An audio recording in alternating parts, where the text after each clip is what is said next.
Yo, so what's going on, guys? Welcome back to the channel. In today's video, I'm going to explain to you step by step the things you should have in order and the things you should do, as well as the things you should expect when buying a home.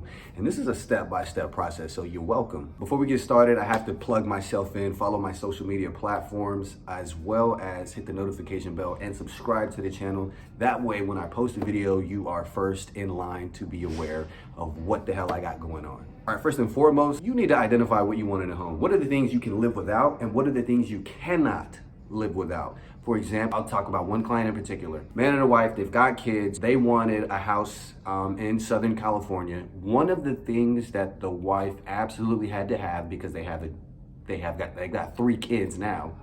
1, 2, 3. Yeah, they got 3 kids now. The one thing that she absolutely had to have was a big backyard. So a lot of the places that they liked didn't have the backyard space. That was a non-negotiable for the wife. For the husband, he was pretty open. The non-negotiable that he had, that coupled with what she had, was it had to be a safe area. So as long as the safe area for him was checked, the rest of the house was, he left it up to the wife to decide.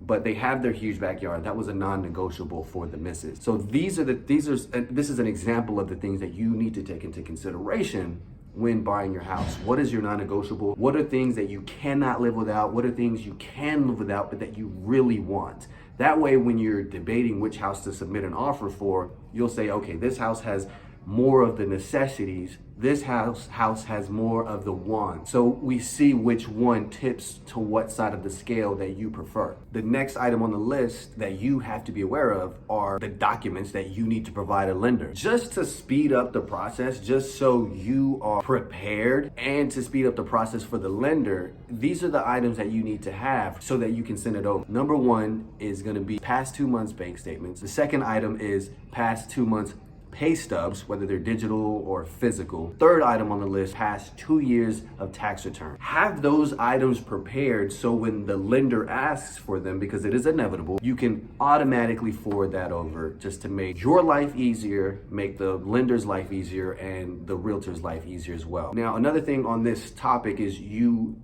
it's just inevitable. Throughout the lending process, there are going to be additional documents that you are going to need to send. Just be prepared for it. The home buying process can be strenuous. The home buying process can be tedious, and it typically is for the most part. These lending institutions have to dot all of their I's and cross all of their T's. So when they're poking and prodding for more information, that's only because they have questions that have to be answered before they provide the loan. So that's totally normal. Don't think they're out to get you. Just know that it comes with the territory. Next item on the list is have a budget for furniture. What you can do is have an idea of the size of house that you want. So if you know you're roughly gonna land between a 1,200 and 1,800 square foot home, identify furniture that would fit in there. What shade of couch, what type of couch, the bed frames you want. Like, already create a budget so that you have a plan of going in to when you get the home, when you actually acquire the house, you know, all right, we've got, $2,000, $3,000, $4,000, $5,000 set aside for furniture purchase. This also includes like appliances, silverware, things like that. So I understand what that budget is so that you're not running around figuring it out after you purchase the house. All right, getting into the nitty gritty, you want to find a local realtor, someone preferably who communicates in a way that is effective for you. Me, I talk a lot, right? So the reason I talk a lot is because I want to explain the processes to people. You want to identify somebody that you like, somebody who's knowledgeable of the area, and someone who's knowledgeable of the process. When I work with clients, the biggest thing that I do, and I tell my lender buddies this as well, the biggest thing is I want to explain to you this entire process. I want to break it down for you so that you understand every not every intricate detail, because that's too much, but I want you to understand the process step by step so that you're aware of at least what's going on while we're in step number 2 or while we're in step number 15. Like, I want you to have an understanding of what's going on. Do I need you to know the intricacies of the deal? No, because that's not your job. Your job is hire me, I find the house, I bring you the house. If it fits your criteria, we close on it. That's it. But I at least need you to understand what the hell is going on. Please find a realtor who you connect with and find a realtor who's going to break things down. And that even means the lender as well, right? You may know a lender, or an agent might say, hey, I know a lender we should work with. Well, you should be working with people who are going to explain to you what is going on, what this means, what that means. If you're not working with somebody like that, you might need to reconsider, because what you don't want to happen is you be in a house and you didn't know you had a Melrose tax. You don't want to be in a house and you didn't know that you have supplemental taxes that don't come out of your principal, interest, taxes, and your regular mortgage. There are supplemental taxes. I guess that's a whole video for another day, but there are taxes that don't directly come out of your mortgage that you need to be setting money aside to address every single year. Next item, obviously, is get qualified.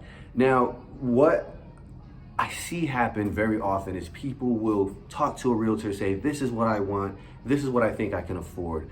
I'm sorry, to make my life easier, to make your life easier, ultimately, you should get qualified. And okay, you can find a realtor and get qualified like simultaneously. The realtor will be sending you properties that you can't even submit an offer on. One of the great things about having a realtor is when there's a property that you've identified that you like, they can submit an offer immediately and they can get a response within 24, 48, or 72 hours on whether that property can be yours or not. So you have to be qualified. So getting qualified is probably the number one thing, and then you can find, I don't care what the process is, but you absolutely should get qualified. I also tell people when working with me to shop around. I think it's so beneficial to shop around because you want to see who has the best, who can offer you the best rate. But also, piggybacking off of my previous point, you want to work with somebody who's going to explain the numbers to you. I'm a realtor, but even I don't mess with the numbers the way some buddies of mine who are lenders, I don't mess with numbers the way they do. And the reason is because I know my lane. I understand my lane. I understand the contracts. I understand price per square footage in the area. But when it comes to the nitty gritty numbers and what you're qualified for, that's their wheelhouse. I would be doing a disservice if I tried to do their job for you instead of bringing somebody in who is a professional at said activity. Last thing on the list that's going to happen is once the lender dots all the I's, crosses all the T's, they will provide funding to the homeowner. Once the homeowner is paid off, the keys are officially yours. The house is yours, baby. Now you can go shopping for the furniture and all that. One thing that I do want to say, just to be aware of, and this is a good thing, typically lenders will, when you close on a house, you'll have 1 to 2 months of zero mortgage payment. So you're living in a house for free for a couple of months to help get your affairs in order, make sure everything is good. Not only with the house, but with the finance side of your lifestyle and your situation. So that's always a great thing. So this is a step-by-step process of what to expect when buying a house. If you have questions, comment the questions, reach out to me on my social media platforms, subscribe, right? Hit the notification bell. I'm dropping videos left and right. And if you follow me on social media, you'll get even more content because on YouTube, I drop about 2 to 3 videos a week. So that being said, that's all I got for y'all. I'll see y'all on the next one.